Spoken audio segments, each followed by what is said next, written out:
Tudo bom? Você conhece a classificação do choque hemorrágico? Não? O choque hemorrágico pode ser dividido em 4 categorias. E sim, vai da melhor para pior.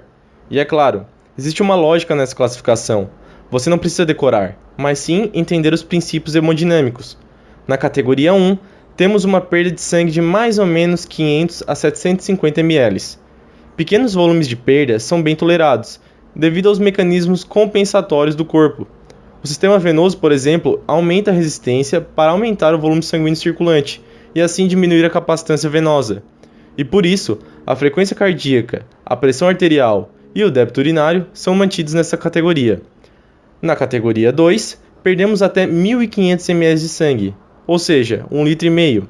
À medida que o corpo detecta volumes circulatórios menores, a frequência cardíaca aumenta para aumentar o débito cardíaco.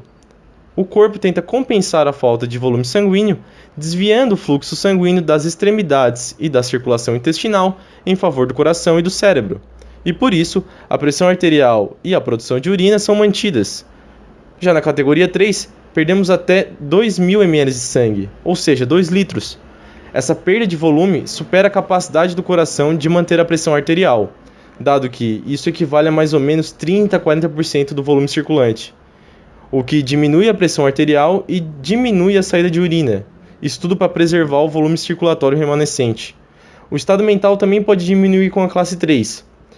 Os achados do exame físico mostram uma vasoconstrição periférica e extremidades frias e úmidas, enquanto as mucosas são secas.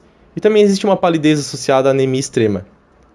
Na categoria 4, perdemos mais de 2 litros de sangue, ou seja, mais de 40% do volume circulante é perdido. Os pacientes são letárgicos, têm uma taquicardia extrema, mais de 140 batimentos, por exemplo, hipotensão profunda e oligúria.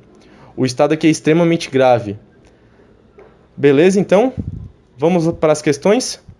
Um paciente foi vitimado de politrauma e deu entrada no pronto-socorro com frequência cardíaca de 130 batimentos, pressão arterial de 90/60 e frequência respiratória de 35. O paciente demonstrava ansiedade.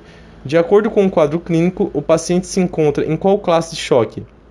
Então, é um paciente com a pressão arterial alterada, porém ainda ele está consciente e tem uma frequência cardíaca também alterada. Todas essas suposições se encaixam melhor na categoria 3. Vamos para outra questão. Homem de 56 anos, admitido na emergência após amputação acidental do antebraço esquerdo. No exame físico ele está confuso, tem uma PA de 90/60, uma frequência cardíaca de 122, frequência respiratória de 32, a pressão de pulso está diminuída. Então ele pergunta, de acordo com a TLS, o paciente pode ser classificado em qual classe de choque hemorrágico? Então essa questão é muito parecida com a última. O paciente apresenta uma taquicardia que é da pressão arterial. Ficaríamos entre a categoria 3 e a categoria 4.